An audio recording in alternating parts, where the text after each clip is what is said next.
Hello guys, welcome to my YouTube channel Learn to Code with Noob. Today uh, I am going to discuss how to you can preserve state during activity lifecycle changes with ViewModel. I have already shown you how you can preserve state during activity lifecycle changes using lifecycle methods. If you if you are not aware about how you can do that, check out the video in the description below. All right, so let's do a quick recap here. So, in the last video, which I have mentioned the link down in the description below, I told you how to preserve state using these two lifecycle methods, which are on save instance state and on restore instance state. So, so basically, it was a bundle, and you put some value in the bundle. It's a key value pair. There's a key and there's a value, and you extract that value and basically initialize whatever you want. So now I am going to show you after this quick recap is how you can do the same thing without using these lifecycle methods by using ViewModel.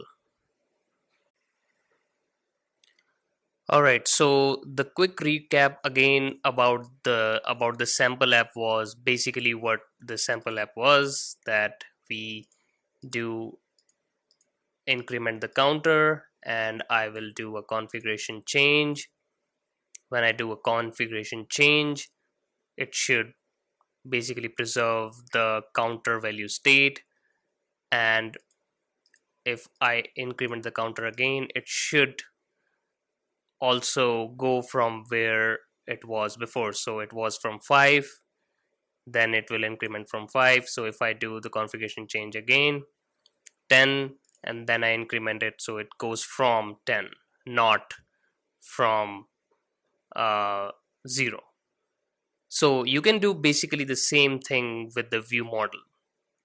So when I say what is view model, so here is a quick description of the view model over here. So if we can see that description. All right, so here is the quick description of view model. So if you see, the view model is basically, let me just zoom in over here. So view model class is designed to store and manage UI related data in a life cycle conscious way. So the view model basically over here, it basically says it allows data to survive configuration changes such as screen rotations. So one of the configuration change. So that's pretty much it in a short form, that how view model is described. All right. So now let's go back to our sample app. So now I have actually created the same activity with the same view, but with the view model. So here is the code for the view model, and it's pretty small stuff, as you can see. So I really don't need this lifecycle observer, but all right. So what is happening over here? So there's a thing called view model. So it basically, whenever an activity goes to a configuration change, the activity recreates itself. We know that. But the view model, which we extract from the activity, it doesn't gets recreated. So it doesn't get killed while the configuration changes happen.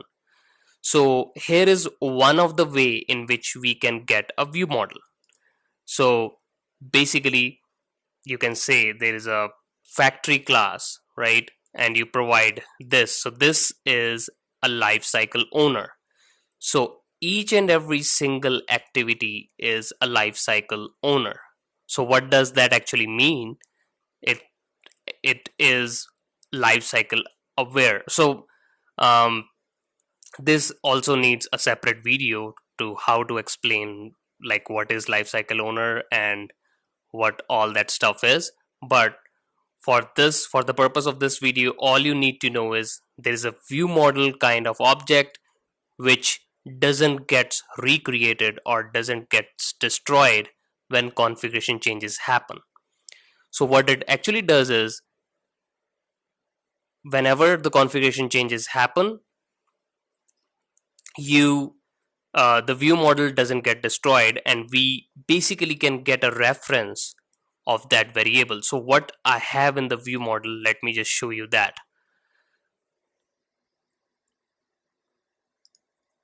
So if I go inside the view model, I just have only the counter like the counter variable which I stored over here.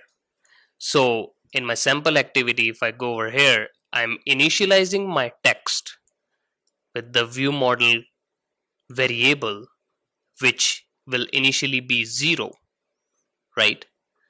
And then on the click of a button, what I'm saying is, hey, increment the variable counter which is in the view model to 1.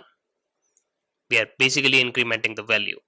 So, and then what we do over in the next thing is I am basically referencing that variable value. So here I increment it and here I reference that value, and that's pretty much it. So now if I run this code, so in order to have this activity first, I will make a small change in my code. I'll go to my manifest, and instead of main activity to be the launcher, I will switch to sample activity. So what this will do is it will basically launch my first screen as sample activity, and in the sample activity 2 I have my view model code. So now I will just install this, right? It's installing. All right. So now if I just do a quick test, incrementing the counter value, rotating, still the same, again increment it, works perfectly, do a configuration change, stays the same. Now I'll show you, like, just to don't confuse all of you guys, I will have one more thing like written as a sample activity so that we are sure that it is the same activity. It is the same, but I just want to uh, just don't want to create any sort of confusion over here. And I will also show you that the activity is still going through the lifecycle changes.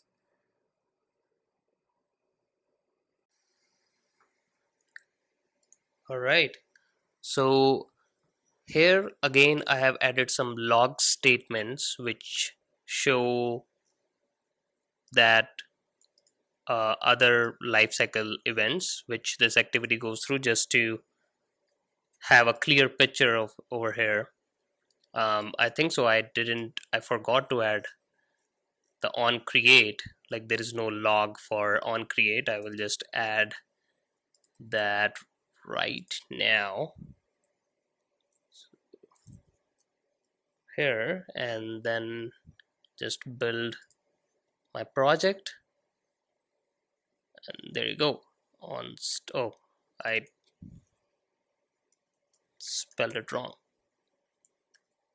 Do that again. All right, so created, started, and resumed. And just to make sure that this is a sample activity, so I just added like a sample activity concatenation string just to make sure this is a sample activity. This is a small hack kind of thing. So I'm incrementing, right? And I will do configuration changes. So now you can see pause, stop, destroy, created, started, resumed. Activity got recreated. And I will do this again. 17, 18. So you just have to watch the counter. So counter resumes from the same number. So it's 20. Don't pay attention to that sample activity thing. It's 21, 22, 23, 24, 25. So yeah, that's pretty much it. So inside the view model doesn't get destroyed whenever the configuration changes happen, and you can basically preserve the state of your UI inside the view model too. And that is another way to preserve state during configuration changes. Now you can now there are many other questions. There are a lot of questions, or there are a lot of other ways to do this. So I have told you like one way is to do in on save instance state and on restore instance state. One way is to do with the view model thing. So why there are many ways to do it is because they both serve different purposes. So this again requires a total different video, that why you still need there are still some cases in which you need to do on save instance state or on restore instance state to actually preserve the state of your activity. Also, you need to do the view model kind of thing. So there are some use cases in which you have to do both, and it also depends on how much robust you want to build your app.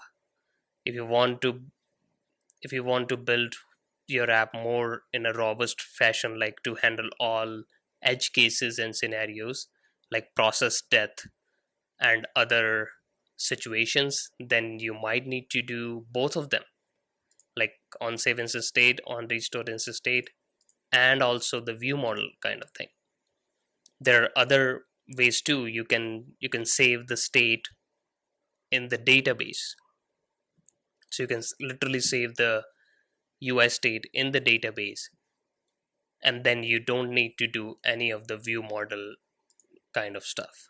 But there are advantages and disadvantages of doing or preserving the state in different scenarios, which again I have to make another video to explain all of that.